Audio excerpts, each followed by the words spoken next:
Welcome to the November 21st, 2019 Downtown Design Review Committee. Just as a note, I'd like to ask that everybody silence their mobile phones.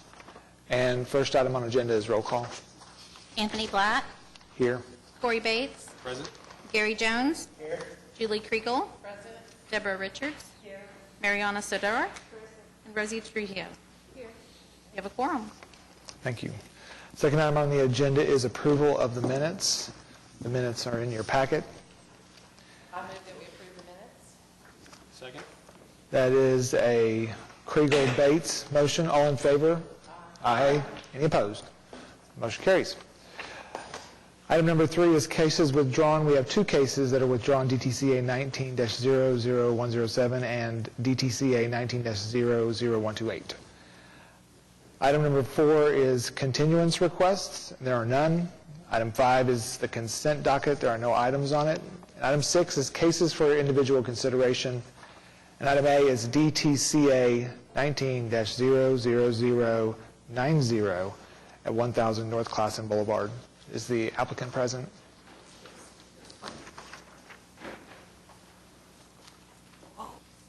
They've adjusted those lights, and they're very blinding today. So you might recall a few months ago, we had the parking lot at this corner at Classen and Northwest 9th, and there was one aspect of the parking lot that was not approved at the time, and that dealt with the sidewalk that was going in along Northwest 9th Street. And there's a major issue with the grade and trying to connect up with the existing sidewalk that is to the east. And so there was a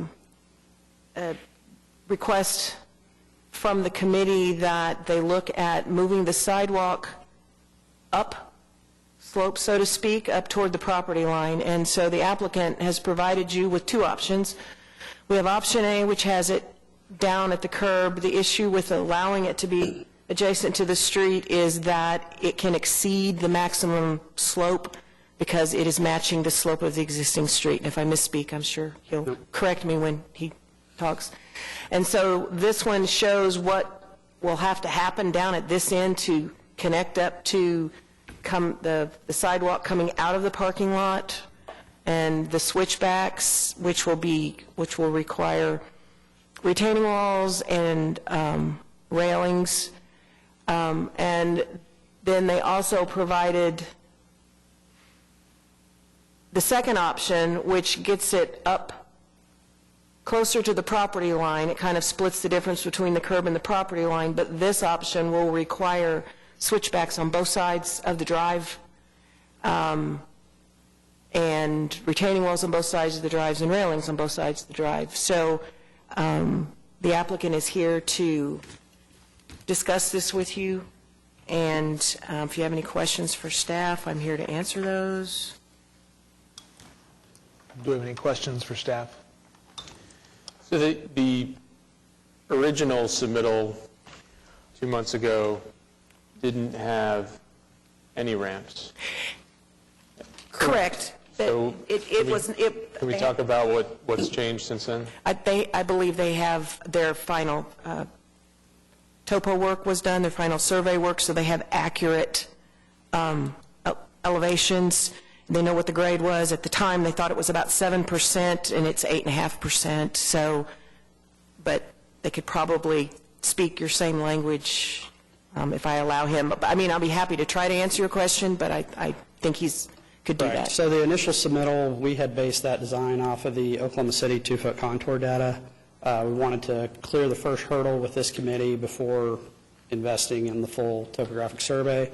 Now that we have the more detailed information where we thought that street grade was 7% and we might be able to catch it or catch up to it with ramps at the 1 to 12 or 8.33%, turns out that existing street grade was almost 9%, which if you're chasing it with an 8.3% ramp, you'll never catch it with a straightaway without doing some form of a switchback. In addition to that, the right-of-way line, the elevation at the right-of-way line compared to the street grade is another 2 feet approximately from the gutter line of the curb to get up to the right-of-way line. The other challenge we faced on this was we are meeting and matching an existing sidewalk to our east that will have to be replaced whenever that lot gets developed. So that created the challenges with our option A here. Was kind of a hybrid of bringing it out to the curb.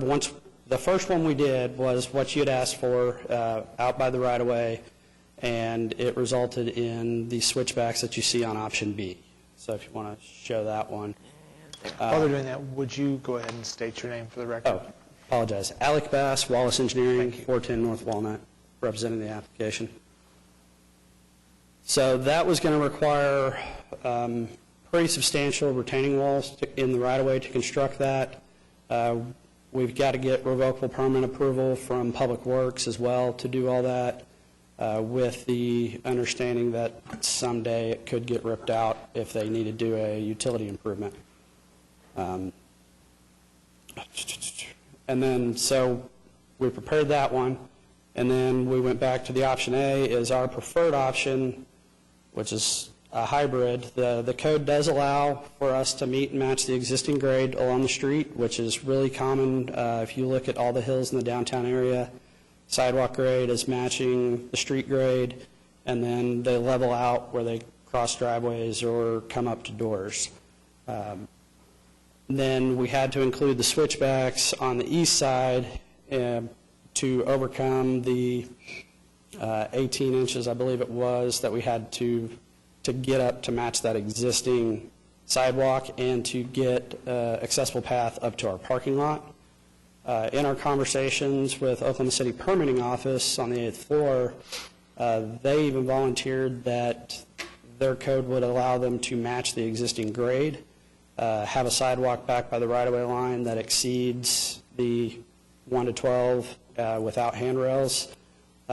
Based on our initial conversation with this committee, we felt like accessibility was an important position and that the less steep ramps with the handrails or matching the street grade would be preferred. So that's why we didn't put an option together for that for this committee. And I failed to mention that they included in their write-up that, you might recall, this is a parking lot for their employees, and the building is across the street, so they have some parking adjacent to their building. And so if they have employees that have issues and need to be parked closer, that they could provide them with reserved spots adjacent to the building so that they're not having to deal with this across the street. You worded it differently in your write-up, but... Correct. If they have an employee or visitor in their building across the street, somebody that's going to be parking there, they can, all that parking is assigned, and it's flat enough to meet the accessibility requirements. So if they had an employee that needed that accessibility on a daily basis, they could assign them a parking space closer to the door so that they don't have to traverse these ramps and cross the street every day to get to their office. Does that approach eliminate the need to provide accessible parking in this parking lot? No. The current interpretation of the ADA code by Oklahoma City is that every lot is standalone when it comes to providing accessible parking. So this lot, we are providing the number of accessible parking spaces based on the parking provided for just this lot. We don't get to combine it with the two. Even though it's a private lot? Correct.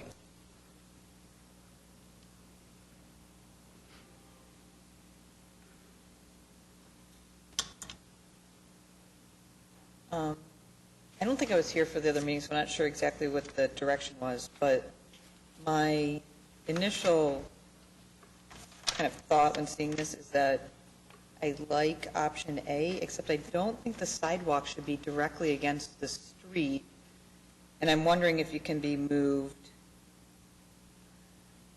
like on 9th Street, if it could be moved up, and so you still have the ramp on one side, and then the sidewalk wouldn't be, that sidewalk running along 9th, I guess, would no longer be to an ADA accessible grade, but the ramp that you're providing in the, let's see, east corner would be accessible, and then the sidewalk wouldn't be against the street. And the reason I'm thinking that is just because, well, Classen, for one, is super busy, and people drive really fast, and the lanes are really narrow.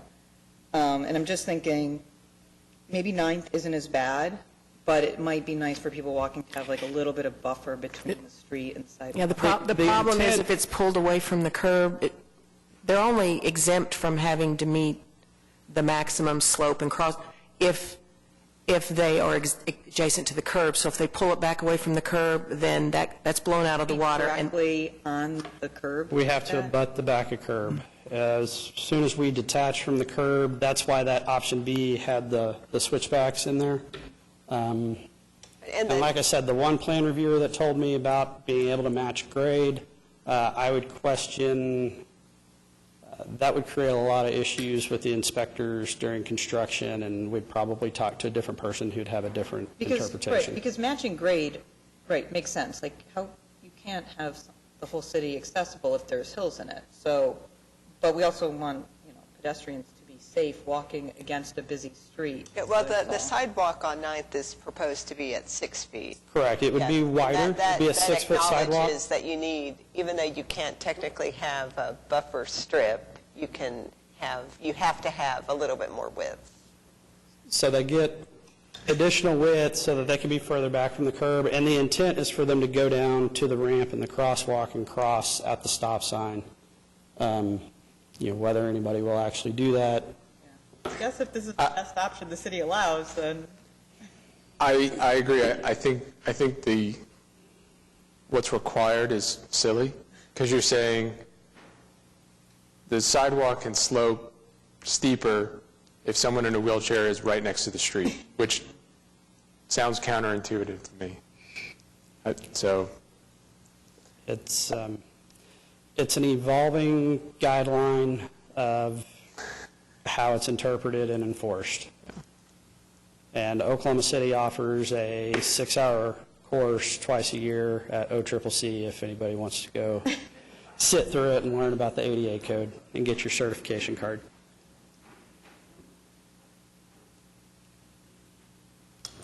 This has not come up on any other site.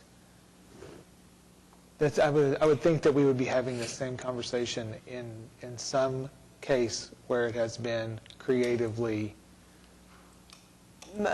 addressed. There have been other projects done administratively, and I'm sure, but for the board, I can't think of which ones, that we use the 6-foot, that sidewalks are allowed to be adjacent sometimes. It's necessary so that they can align with the grade. They're at 6 feet. That we approve those all the time. What's different about this one is I don't think the committee has seen another site where you're trying to access a point that's so much higher than the street grade. I can't think of any other site with this big of grade difference. Right. And then this one being on the edge of the downtown district, I imagine the majority of the applications you see have sidewalk all the way from right-of-way out to the curb, so it's just not as pronounced as it is on this plan. And I think it's partially complicated by the fact that this is a surface parking lot. If this was a building, they would probably address the grade with some like half basement parking, like that's how the Monarch building did it in Midtown, and how some other buildings have integrated. But when you're trying to get to a surface, I think that's what's complicating it. That would help us for the grade issue from the parking lot to the street. However, really the control on this one is just getting from that existing curb ramp at the southwest corner up to the existing sidewalk on the east end of the frontage. We've got to overcome about 4 feet over 150 linear feet.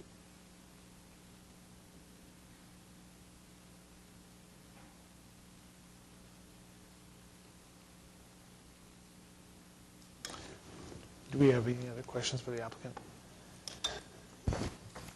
just looking at the retaining walls Misspoke. around the site. So there's a 8-inch retaining wall on the north side of the site. That's new? On the north edge, Yeah, the northwest corner. correct. We did not have that detail in there. Once we got the detail survey, we saw how that dropped off. That alley has actually been vacated, so it is not an alley to allow through traffic. And then there's a 4 foot tall block retaining wall on the east side. Correct. And that was to level out the parking surface as best we could. We kind of averaged between the two ends to keep it to, I think we wound up with about a 6%, with the exception of the ADA parking area. Is there an option to lower the parking lot closer to how it would meet up at the southeast corner?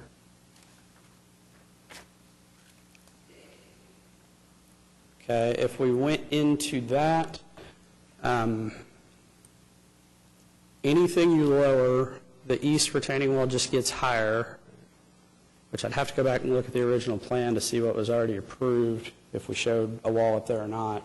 And anything you yeah. lower is just more dirt that we're having to truck out of the site. The original plan did not have a retaining wall. It had a curb on the north. It appeared to have a curb on the east. The only retaining walls per se were these half-circle ones that were indicated to be 3 foot tall where the landscaping was The going to block be. wall planter, because right now that's a pretty steep hill coming up from Classen up to the existing site. If the wall at the northwest corner is a concern of this committee, an alternative to the wall is to give up parking. But with the price of the land, we wanted to maximize the use as best we could. So when this came in, this was part 2, which was the sidewalk, which was the only piece that wasn't approved. So we did not include in this any additional retaining walls that you're talking about now. So that those themselves, depending on how this goes, could be coming back before you all, or could just be dealt with administratively. Yeah, I didn't bring them up as a concern for the walls themselves. I'm just trying to work through all the options of dealing with these grade issues, and if there are retaining walls already in the plans, does lowering the parking lot help at all to maybe uncluster the ramp situation? The other challenge to that is, if you look at our grading plan, the existing sidewalk that we're meeting up with is at a 1229.5, and then where we've got the drive approach graded to right now, directly across from it, we're at 1225. So we're dropping almost 4 feet in that short distance, and I misspoke earlier whenever I said 4 feet from one end to the other. It's 14 feet, give or take, from one end to the other.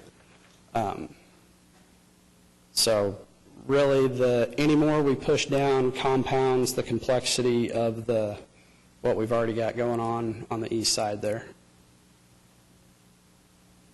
If we didn't have to meet and match that existing sidewalk, then that constraint wouldn't be there.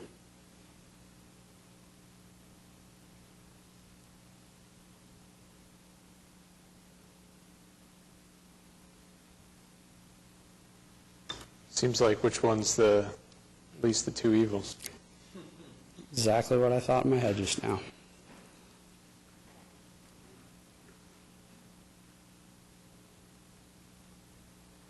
And then this option A, we do provide, a couple steps for somebody that's not constricted to a chair. They'd have a more direct path to continue along 9th. And then somebody that needed the ramps would have to go around.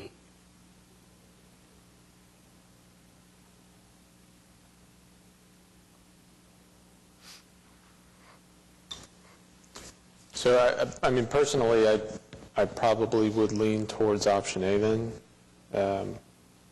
Although putting it against the street is not ideal, I think having, with those steps, the majority of people that would be walking down the street would have a direct path across the site to come where you've got the existing sidewalk on the east, down a couple steps, and then follow the curb line. Whereas option B, anybody who's using that sidewalk would have to traverse through those ramps. They would end Correct. up cutting their path anyway. Right, they would go around. Yeah.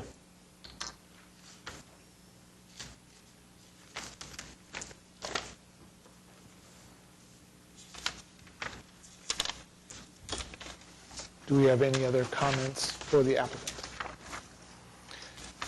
Do we have any comments from the audience? Please come forward. Please come forward.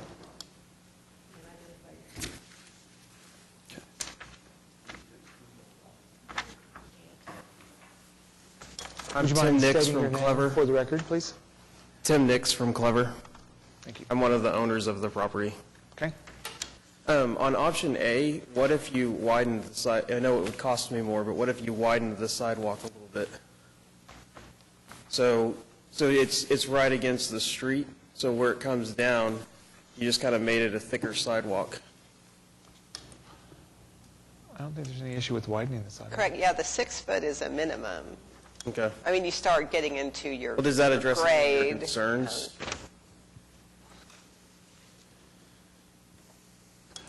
I think the issue was that just having a sidewalk against the drive lane in any way is a less than advantageous position, but it's the only way in which we can eliminate some of the circuitous ramps that are created by the ordinance. So they're kind of working against each other. And I was just thinking from a pedestrian standpoint that it would give the option to step away from the street so you weren't as close as you're walking up and down it. So I believe it's entirely okay to widen the sidewalk. okay. Yeah. I just didn't know if that addressed any of the concerns about looks or anything, so. I mean, 6 feet is a wide sidewalk. I think that gives something of an option to move away from the curb. So, yeah, I don't think going to like a 12-foot sidewalk would be better. Okay. Thank you. So I'll move to approve the application for option A on the basis that the project complies with the regulations and guidelines of the Downtown Design District zoning ordinance as referenced in sections C and D of the staff report. Second. That's a Richards-Jones motion. All in favor? Aye. Aye. Any opposed? Motion carries. Thank you very much.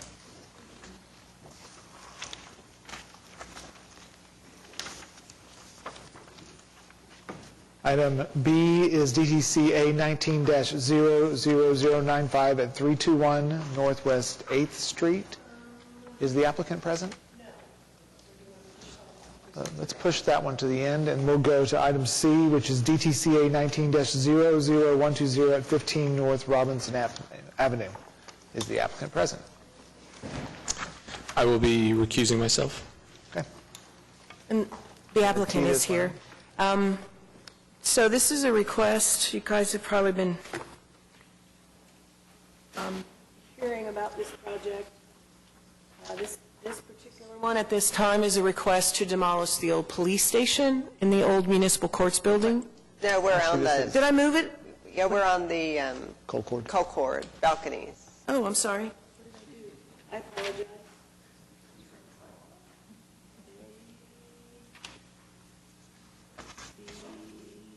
Oh, it is. I'm sorry. And so I apologize. So this is a request to remove the balconies on the north facade.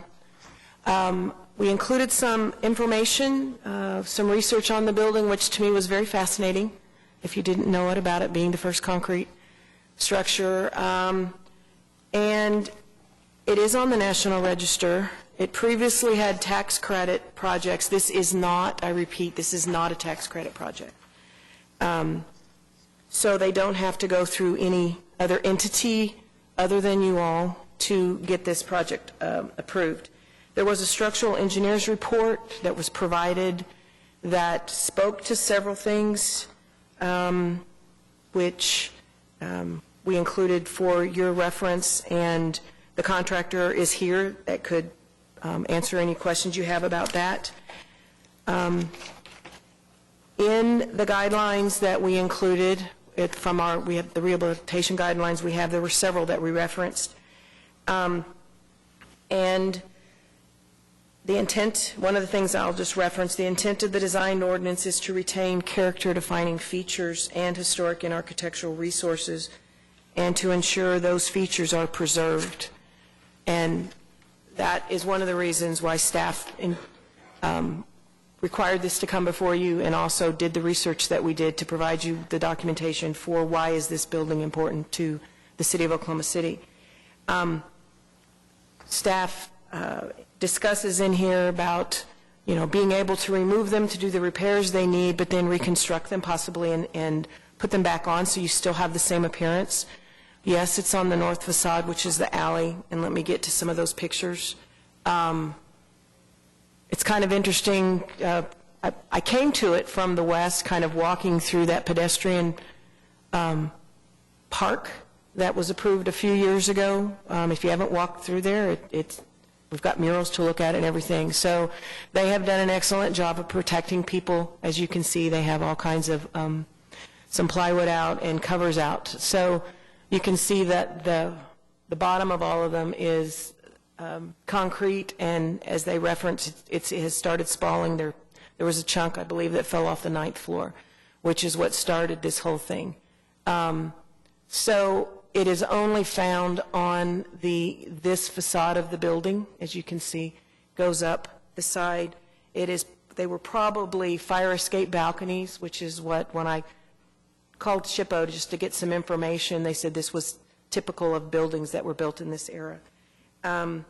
Staff believes that these balconies are a significant and character-defining feature of the building, and that their removal would be detrimental to the character of the structure and possibly the physical condition, because we're not really sure how they were constructed and what would happen when you cut that off from the building. And we recommend that the applicant work with staff to incorporate the repair and retention of the balconies or reinstallation of the balconies. We're hoping that that is an option that would be considered. Ultimately, we recommended that this item be continued to your next meeting, and then hopefully, if that is your desire, we could come back and say this is what we've been able to work out with the applicant. But the contractor is here, as well as other people involved with this project. Do we have any questions for staff? Laura, I'm not sure if you can answer this question or not, but where the balconies attached, do they attach to an interior hallway or a room? There is it's really hard to see because it's dark, but there's a double set, and they've been painted over it. There are 2 doors here.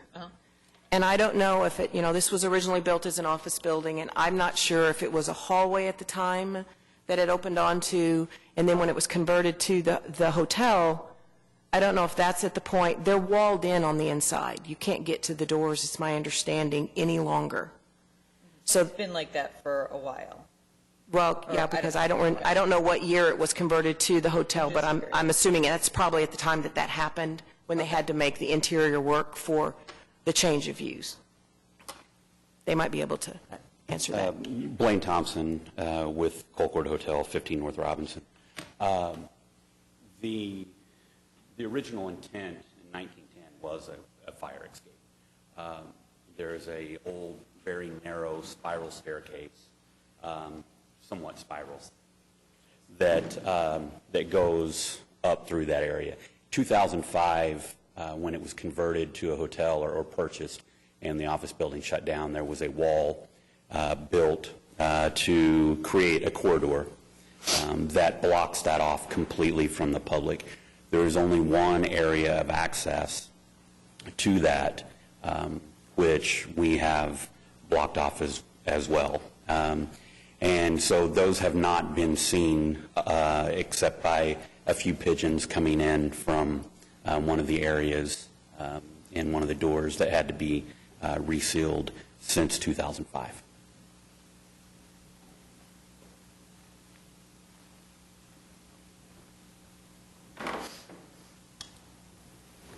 we have any questions for the applicant? Have you had any studies done? I realize a structural engineer has taken a look at it with respect to structural integrity, risk of collapse, any of those kinds of items, but there are companies that specialize in going in and pulling back concrete to expose reinforcing steel, doing the necessary refurbishing and repointing, and then putting the concrete back. Have any of those companies been reached out to determine what's the viability of doing that as an opportunity to save? Because if you do cut these off, you're going to get into those companies anyway, because the reinforcing steel is now going to be exposed to the outside elements. So, correct. I'm Mike Thompson with ZFI Engineering, 8411 South Walker. So, yes, we've considered that. The issue is that the exact condition of the balconies is still a pretty large unknown. Accessibility, obviously, is not, you can't get to it from the inside. The alleyway is restricted. It's in service. It's part of the valet service and deliveries for the federal building to the north. So boom lifting it's restrictive in there. So we've had trouble getting up close and personal to a lot of these. Most of the evaluations that I've performed to date have been done with binoculars from the street and the adjacent roofs. The spalling that I do see is indicative of extensive corrosion. So the repairs that you're talking about, those are a viable option. The issue there is we currently don't know the extent. There's the potential that, given the way these are constructed as cantilevered cantilevered slabs off of the building superstructure, they're likely just an extension of the floor slab at each level. Given the era of construction, they're likely not reinforced like we would reinforce them today. Once we start chipping away at unsound material and exposed corroded rebar, there is the potential that we would be back into the existing superstructure of the building, which is one of our concerns. We want to try to mitigate that as much as possible. But the types of companies that you're referencing, those would be the kind of contractors that we would be utilizing for any kind of repair work to this concrete. So is repairing the concrete one of the options for the balconies? It is a potential option, yes. I think based on my experience with similar structures, I think the likelihood of being able to salvage meaningful portions of these balconies is low, and that removal and replacement is more likely to happen than repair. My opinion, my engineering opinion that I expressed to the owner originally was that given that these aren't in service and that they present an ongoing life safety risk and that there's no plan to put them back in service, they need to come down as a public safety issue. The potential to go back still remains regardless of if they come down. And options including going back with concrete or going back with something that resembles the original balconies, if they're not going to be put back in service, all remain on the table. My experience with similar structures of this era and this age and this exposure has been that the likelihood of having any real meat left is low once we're done chipping and coring and doing what we need to do. So it sounds like at the current time, there are some unknowns that Yes. still need to be investigated in order to be able to make a ruling on what your next step would be, whether it would be your request to remove the balconies in their entirety, or could any of them be salvaged? Could some of them be removed and replaced? That's just not known yet at this point. I know that the current request is to remove. Right. We just don't know yet the extent of what even that request would entail.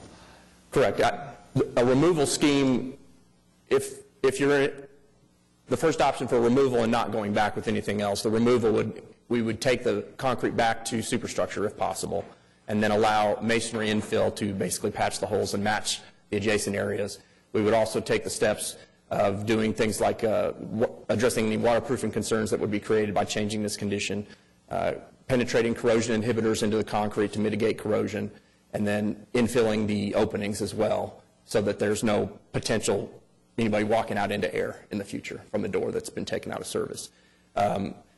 Those considerations are all still possible even if we go. The other option would be to go back with something, whether it's a live concrete balcony, load-bearing balcony, or a faux balcony that matches the original architectural character. Those would still remain after removal. The current approach or direction we want to explore is just getting them off the building to remove the risk, and then figuring out what the putback would be. The temporary shoring that we have up currently is not a viable long-term option. And we can't start repairs in the winter because the vast majority of the material that you would use for those types of repairs is temperature sensitive. You usually have to be 40 degrees and rising before you can even mix the stuff. So this would be an early spring option for repair exploration. And it's one of those deals where it's a often unit price where you just say, this is what a square foot of this repair costs, because we just have no idea how far we'd go into it. So what we're then faced with is the request is kind of like demolishing a structure. Typically, whenever demolition of a structure comes before us, there has to be a plan of what's going to happen afterwards. Right now, we've got a request for demolition, but we don't understand yet what would the end result of it look like. I know you're saying we might infill doors, we might go back and infill with the... So it seems to me like there are still some unknowns. And if it is not something that is going to need, repairs would not happen even on the concrete work if you did remove them and needed to do concrete repair on the demolished surface, that would still be a spring.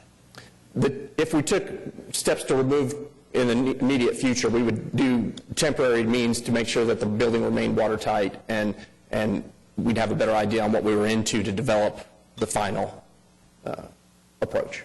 So I have a question about the urgency of this. I understand it sounds, according to your report, that they're probably going to have to come off, right, and we're not going to be able to keep much. Is that something that can wait if we delay this until December, where you come back with some other options? I mean, what's the urgency on getting the balconies off? Well, the urgency really is just it's just an overhead risk, right? So if you could put up, I've got a couple pictures. My main concern is this for all of these balconies, with the exception of one, is the handrail anchorages are, in the vernacular, they're dead. So the anchorages from the handrails to the masonry walls may be doing all of the work of holding the handrails on the building currently.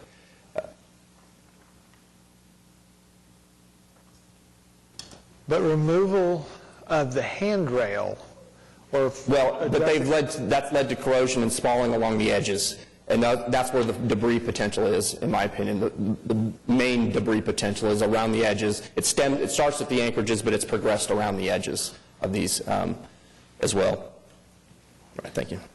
Okay. This is the initial spall that got me out there looking at it. It's a soffit spall, and you can see from this picture and this picture that water has penetrated through the complete depths of all of these balconies. And we've had spalling that's happened in the past. The paint's come off completely over a large portion of some of these. And then this is the anchorage issue I'm talking about. There's a lot of loose concrete here. The main reason we've posted up the way we have is just so that anything that falls would fall onto the overhead protection we have below. So the immediate concern, the urgency is that there's still debris that could come off of this at any time, and we're just trying to remove that source. So when did the concrete start falling? How long ago was that?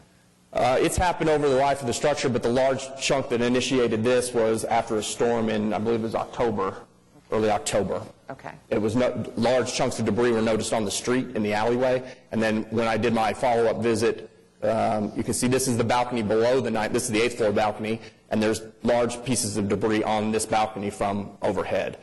We also noticed with this visit that there's cables, I'm pointing to that with the middle arrow, and then there's also these angles that appear to have been bolted to the top of the balcony, and that occurs on a couple of these.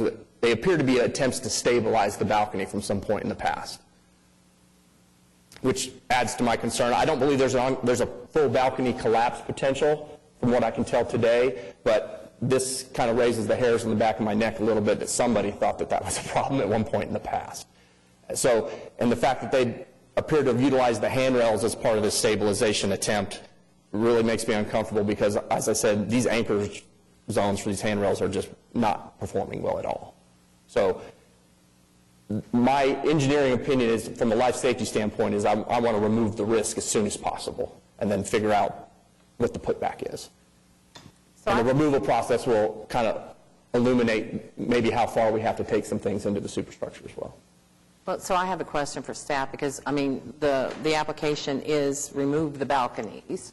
That's the request, but, and I'm not necessarily against that, considering the risk involved. My question is, can we add something to that we revisit replacing them, whatever?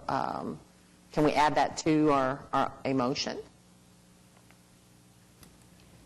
Yes, I think you can do that. I think the problem sometimes that we have is trying to enforce that. I mean, we would really have to go to court to get some kind of mandate if they didn't do, mandamus or something to make them do it. And all the discussion so far and all the explanation we've had with the applicant and the engineer over the last several months, and that's why it's in front of the committee.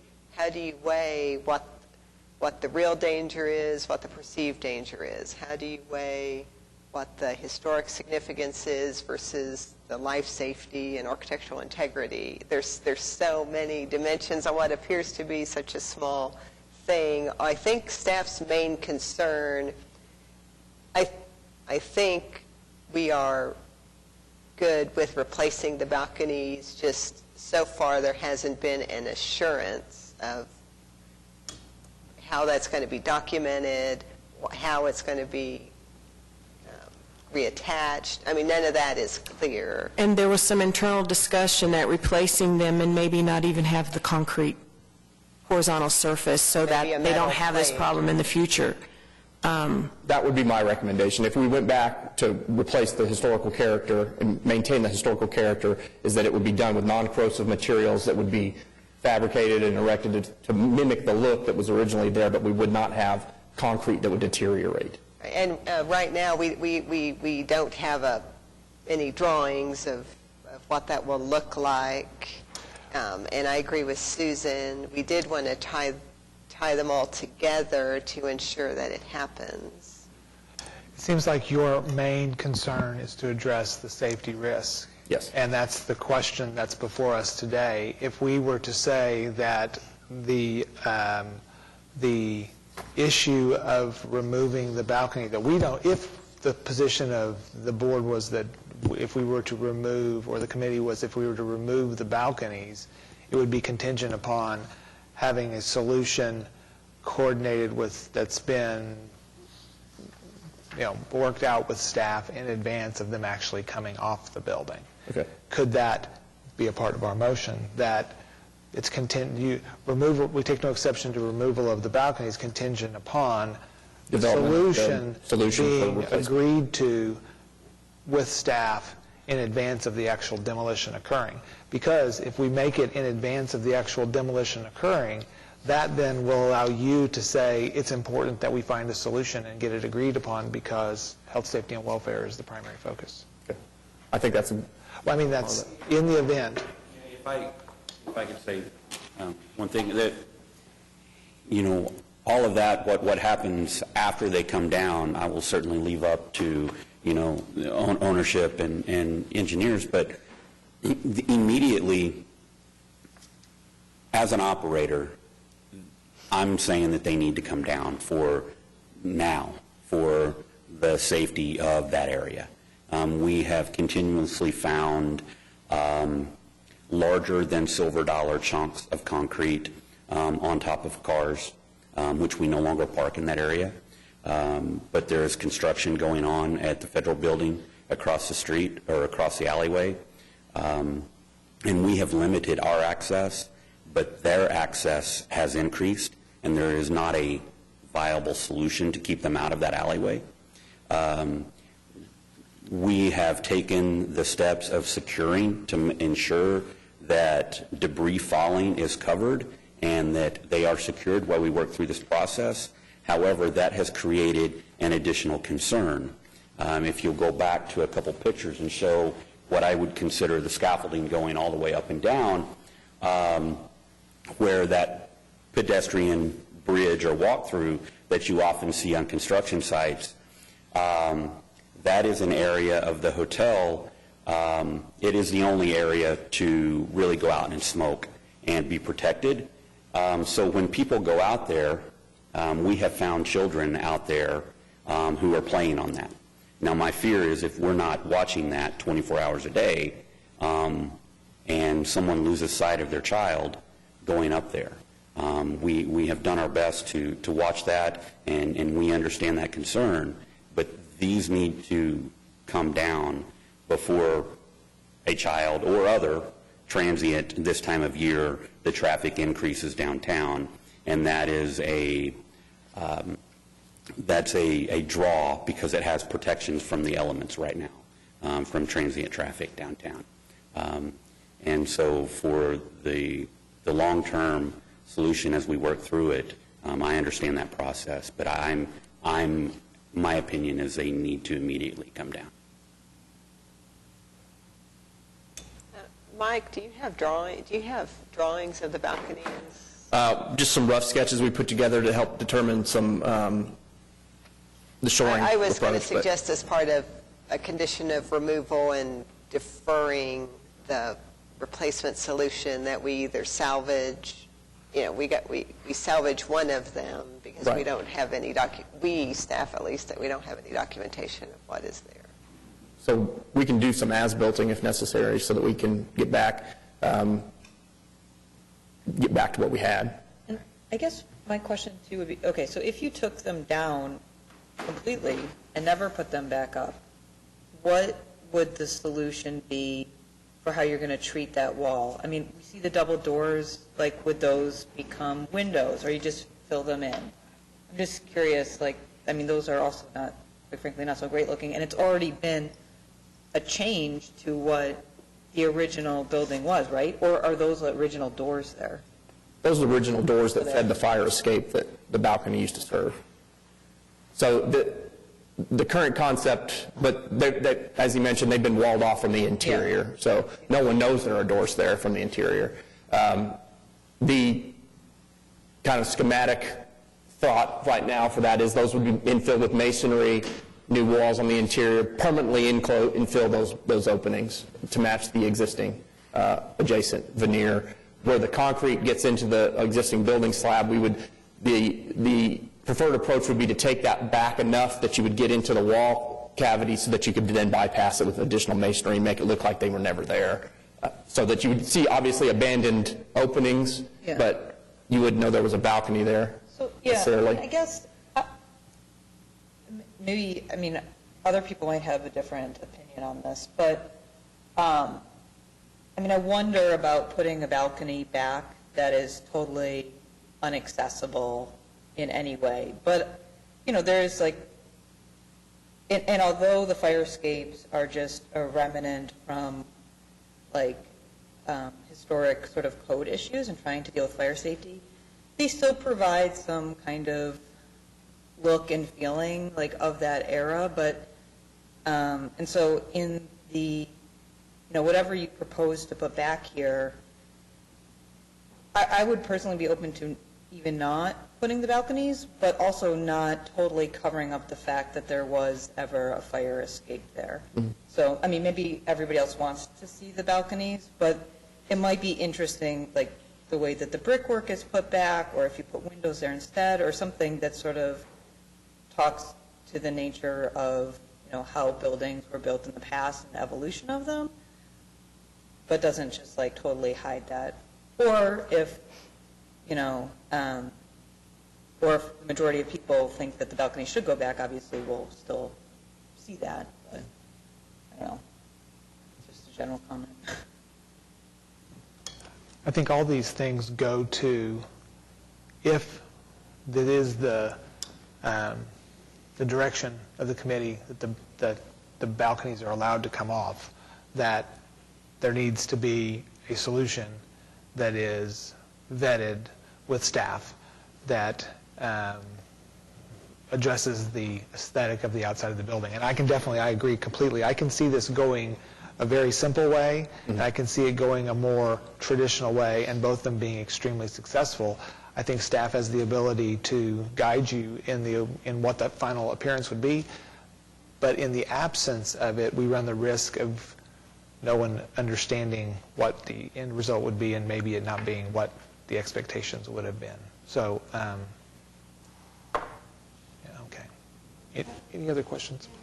Are the scaffolds there currently? Yes. protect people from walking in that direction? Yes, we've got it shored from ground to the underside of the 12th floor balcony, and then there's basically scaffold rigging from almost the corner, the northeast corner of the building across the north face that's got overhead protection on it so that if any debris comes loose, pedestrian would be protected along that edge of the building. But as he mentioned, the rest of the alley remains in service. It's the delivery entrance for the federal building to the north, and we can't take that out of service. But he's moved his valet operations. Is it possible to go in and then just kind of assess the condition of each balcony and then remove portions of it that are loose or, about to fall off or something like that? We can. Again, it's the accessibility issue. The alley's not wide, so getting a boom that will reach that high has been a challenge. With with as much construction that's going on in the local market, it's just not, everybody's got the booms locked up. So to get something done to protect the life safety issue that we were presented with, scaffolding, the shoring was the way we went. We could do additional assessments, and as we're doing those assessments, we could be removing loose material to help mitigate that. My concern, the caveat with that is those handrail anchorages, I think, are just, once I start pulling, I may never stop. So that's a risk there as well. But definitely, any recommendation I made to do an evaluation would consider we would remove any loose material as we went. But I don't want to do premature chipping operations without knowing what we're getting into as well. Well, what I was thinking was if you're going to remove them completely and redo them, or what portion of it you're going to keep. What I was thinking was, in the meantime, while you're doing that, just kind of secure secure them, and then just have options for us to come back and visit about that, and like option B and option A and option B, and then. Excuse me. You need to turn your mic on. Yeah, we're having trouble hearing you. It is on. I'm just. You speak very, very softly. Okay, let me move them a little bit. So what I was saying was maybe have that secured and then have options for us for our next meeting, and then have them either completely removed or have option to have it, put back or refurbished or whatever. So that would be kind of a in-between fix until it's resolved what's going to happen to them. But that was just an idea. One more quick question I have. So you said this is on the National Historic Register? Yes, it is. If we remove those, does it come off? No, Okay. it does so not. once some building is, It's on. okay, it's just on. Okay, just wanted to. But it also does not, this does not require them to go back through any of that process. The National Park Service would not be involved with this. Yeah. SHPO's not involved with this. They just have to they're dealing with you all because they're in the downtown design district. Okay. And then obviously they need whatever permits they need from the eighth floor. Okay. I just didn't know if there was I think it's important for Oklahoma City to have buildings on the Historic National Register, and then this seems like a minor change, but if we changed a building so significantly, I could imagine that maybe the register says this is no longer historic. That's why I was just wondering if there was some kind of thing like that. I honestly don't know what the process is. Once it's on the register, if something occurs to the building, something gets removed from the building, it doesn't look like it used to. And I don't know if there's an automatic process that those state and federal agencies then would take to remove it. I honestly don't know the answer to that. I'm sorry. I would imagine just this change would allow it to stay, but I just don't know how that works. So. It can be removed. It would be a pretty big thing that would cause it to be removed. This being on the alley side, and what we're talking about are non-functional items, there's ways that this could be addressed. All the things that we're discussing today could potentially be addressed if it was a certified rehabilitation project. Right, correct. That's my understanding, too. And to your point, the fact that they're not in service was a large part of my developing my opinion on the removal as well. They're not, there's a life safety hazard, but we're not taking a vital portion or operation of the building away either. All right, so my question is, Deborah's already expressed that she'd be okay if the balconies are removed. I think for the rest of us, we're not really ready to make that decision, I'm guessing, as to whether they need to be replaced or not, or? I'm okay with the balcony being removed as long as there's a solution that's in place, that this is what our plan is to, when we remove it, this is what the end result will be. It's kind of like what you said, I don't want to start chipping on the concrete until I know what my end goal is, because I could get into something that I'm not prepared for. I think we have exactly the same position. We don't want it to be removed until we understand what the end goal is. That end goal can be discussed with staff. If it is something that's very straightforward, staff might feel like they can administratively approve it. Staff could also say, no, this is significant enough, it needs to go back. But in the meantime, if the committee decided, we could go ahead and grant the ability to remove, contingent upon having some kind of a plan in place of what. That plan in place prior to them removing them. Just for clarification purposes, so obviously, looking at staff's report, we feel that that is a significant feature, that if it is removed, needs to be reconstructed, whatever the reword you want to use, so that it will eventually have the same appearance as what it did historically. So if it is the desire of the committee to go a different route, then I think we need more of a direction in your condition. And Just bring it back. Then just bring that back then. Okay. It would have to come back to us. Okay. Right, so if they want to get it administratively approved, I guess they would have to rebuild it exactly the way it is. But if they wanted to do something different, then we would have to have this discussion again. Okay.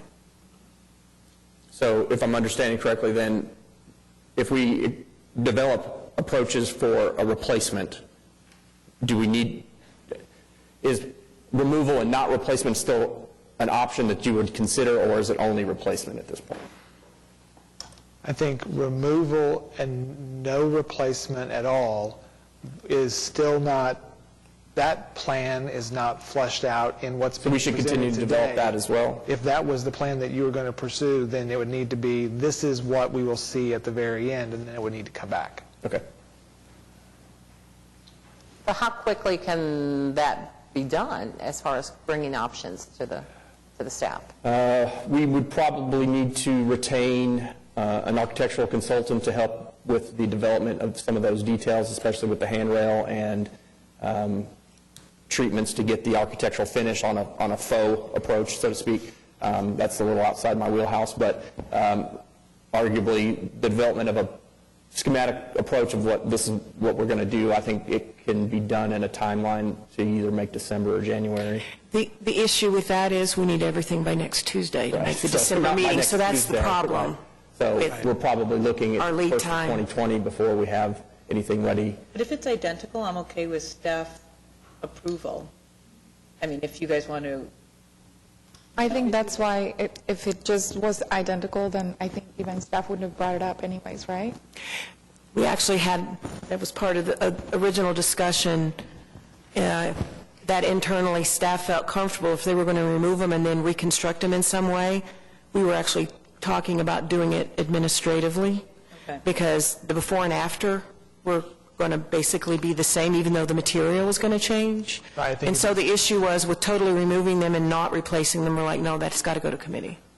But I do think it's important to say identical replacement could be a steel structure for the platform, so we're not going back and as long pouring as it concrete. appears The profile. Right, because it's more logical from the staff's perspective to not make it be exactly like that, because eventually they will potentially have the same problem if they have concrete back. So, and then if you guys do want a different solution that's without the balconies, then it would come before staff. Because anyways, you couldn't tear those off and just have the building exposed for months. No, So you'd still need to come back as soon as possible, because you might be causing further water damage and stuff to the building.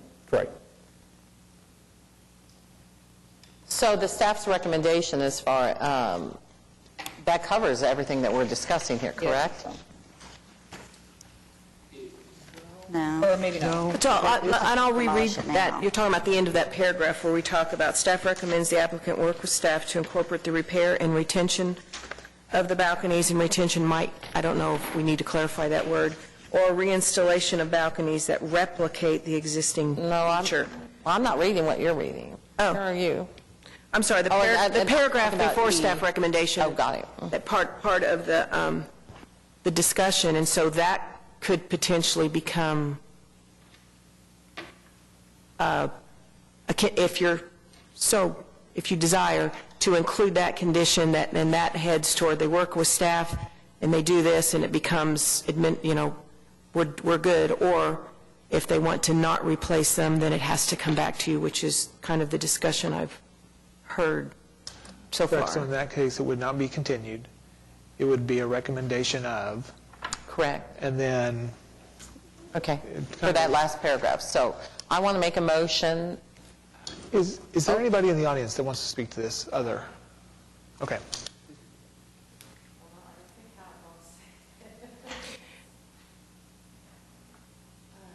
Help me out with this, okay. So I make a motion that we allow the balconies to be removed pending approval by the staff. Well, no, somebody else take a stab at it. Okay, all right. So I'll make a motion to allow the applicant to work with staff to replace the balconies as is and get removal to remove the balconies and replace them as is, or to continue the application with an alternative, no, okay. Or if they want to remove and not replace, then it's required to come back at a later date. Okay. Yeah, because continuing, we can't really do both. Okay, sorry. Could the motion state that you will allow removal of the balconies contingent upon the solution being a visually identical construction appearance of the existing balcony, and in the event that the applicant wants to provide a solution that is different than the appearance of the current balcony, then that shall come back before this committee? Okay, so is that the condition that I heard? Yes. I Okay. would, that's what I would like to say. No, But somebody- He can't make it, so he was Somebody repeat stating the condition and You can say as stated. Yes. Whatever, you make the motion, but. Oh, Julie. Okay. I'll I have a second. Kriegel and Richards motion. All in favor? Allow them to go ahead and start without the plan. So just to clarify, you're only allowed to start if the replacement will be visually identical. The material does not have to be concrete, but the replacement has to be visually identical, and staff can confirm that. So your rail will be the same, your balcony will be the same profile, but it doesn't have to be concrete. If you want to do something other than that, then bring it back prior to removal. So I have a Kriegel-Richards motion. All in favor? Aye. Any opposed? Motion carries. Thank you very much. That was a difficult one. Okay. Item D is DTCA 19-00124 at 701 Colcord Drive. The applicant is present. So this is a request, and I want to clarify, this is a request to demolish the old police station and the old municipal, I'm sorry. Yeah. I will wait a minute. I forgot.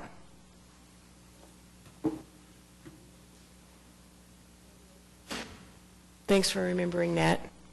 Okay, rewinding. This is a request to demolish the old police station and the old municipal courts complex. I want to clarify this does not include demolition of the old jail or the smokestack. So you can see that's clearly cut out in this picture. So the police station has moved. Here's the old police station. Municipal courts has moved. At this time, they have not officially submitted a request for the replacement proposal, but they did submit it as part of their packet, which is one of the items listed in our demolition guidelines. And so what they're showing in this, and here's the old jail, and then we have the smokestack that's still there. So they're showing a potential proposal to replace it with a surface parking lot. As I stated in the staff report, I have not reviewed this against guidelines for things like the sizes of everything. I will note that you're all aware, because we just had another parking lot, we have a guideline against parking lots on corners. However, it's just a guideline, and that would be discussed at the time they come in with the official application for this replacement. So, you know, they've submitted this. They provided some information about the condition of the buildings there, which is why we ended up with the new buildings to begin with. So, and so you can see in this, here's the old jail and here's the smokestack. And so off here on the north, you have the new municipal courts building, and off here on the south, you have the new police station. So with that. Do we have any questions for staff?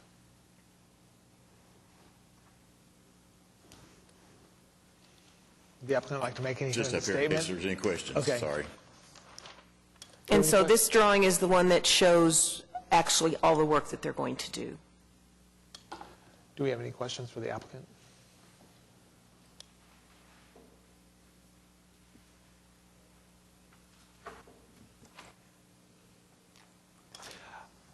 I'm really appreciative of the fact, I know that this has been discussed at length, I really appreciate the fact that you're salvaging the historic character of the jail and the smokestack. I think that's commendable, and it sets good precedent for what we try to achieve up here, so thank you very much for that.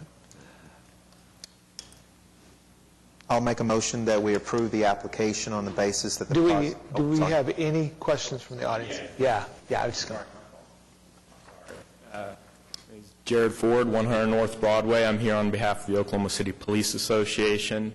And we're just here to ask at this point in time kind of about, so we get a better understanding of the process, the immediate effect of the demolition, and kind of the city's vision of this area of downtown after the demolition.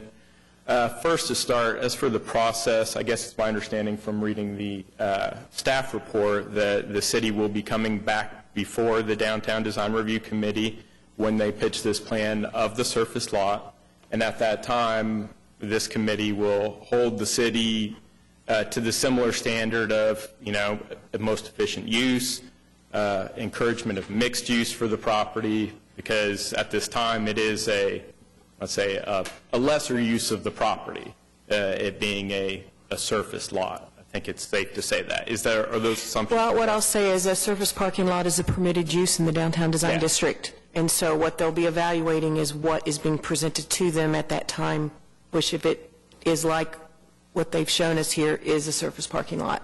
So we'll be evaluating it against our guidelines and regulations relative to sizes of drive aisles, parking spaces, requirements for landscaping, fencing requirements, that type of thing. Okay. Second, on effect, I don't know what the city has done as far as studying kind of the effect, the displacement of cars from it, the current kind of structure right now, and that, you know, there's a police policy that you can't park any city vehicles kind of around the new police headquarters. So in the meantime, even before the surface parking lot gets approved, you know, what is the plan for kind of the current displacement? This body is not involved in that. From the perspective of what this body looks at, we don't require parking in the downtown design district. So from that perspective, this surface parking lot isn't even a requirement of ours. But as far as the policy about where parking, I honestly don't know who you talk to about that, because that's not us. Yeah, and some of this might be just for the applicant, because the other is just the timeline of this project.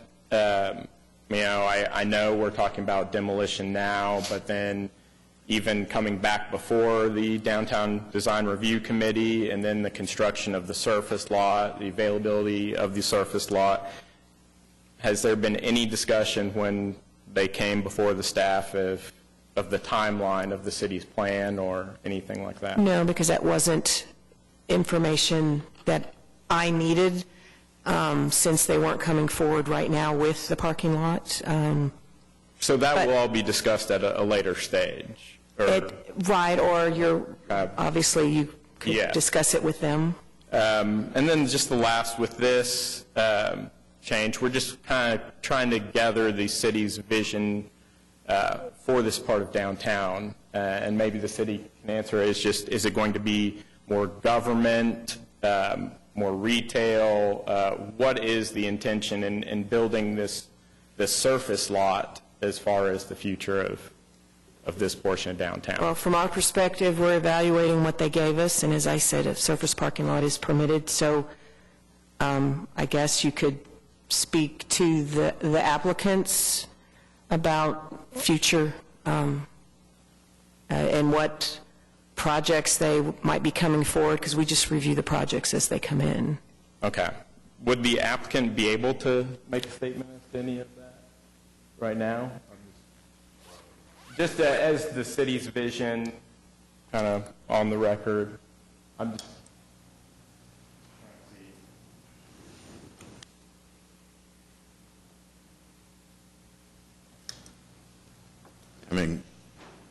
Can you identify yourself, Jim?